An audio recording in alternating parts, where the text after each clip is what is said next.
Salut à tous, aujourd'hui je vais vous parler d'un sujet très rarement abordé dans les formations en business, mais qui peut complètement transformer votre parcours entrepreneurial. Le goût et le sens du détail.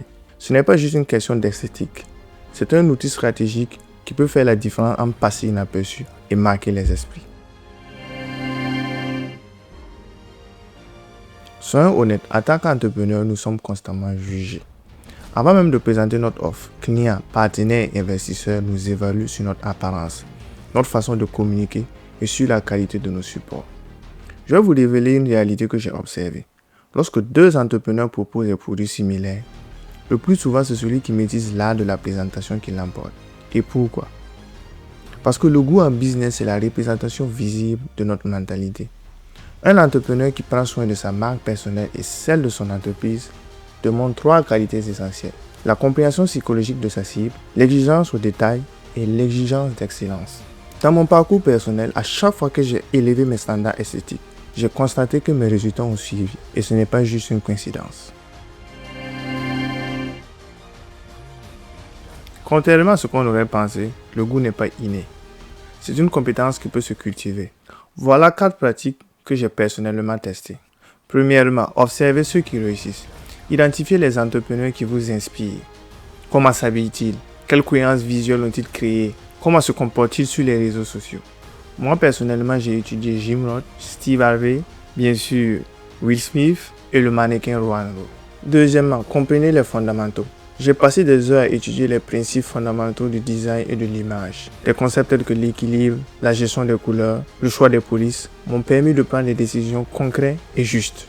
Troisièmement, entourez-vous de personnes talentueuses.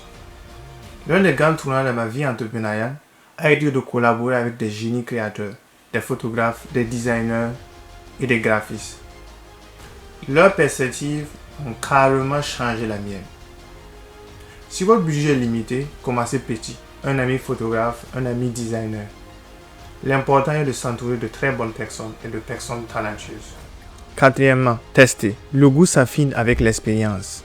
N'attendez pas que tout soit parfait avant de commencer. Lancez-vous, observez et ajustez. Au début, mon image était incohérente. Des logos, des couleurs, une charte graphique qui changeait en fonction de mon humeur. Et en plus de ça, je voulais plaire à tout le monde, au lieu de créer mon propre style. Et le pire dans tout ça, c'est la mentalité Saïra. C'est-à-dire, je crée du contenu. Et je sais que ce contenu n'est pas de qualité, mais je décide de la publier et cela m'a coûté beaucoup d'opportunités. J'ai transformé mon approche en simplifiant et en clarifiant mon image. J'ai opté pour un style vestimentaire qui me met en valeur. Côté communication visuelle, je travaille avec une charte graphique bien précise. Et pour mes présentations, je diminue le texte et j'utilise des images percutantes. Mesdames et messieurs, le goût n'est pas superficiel. C'est l'expression visible de votre mentalité, de votre niveau d'exigence et de professionnalisme. Nous sommes au terme de cette vidéo. J'espère qu'elle vous a apporté beaucoup de valeur et que dès aujourd'hui, vous ferez tout pour cultiver votre goût et votre sens du détail. Merci et à très bientôt. J'oubliais, abonnez-vous.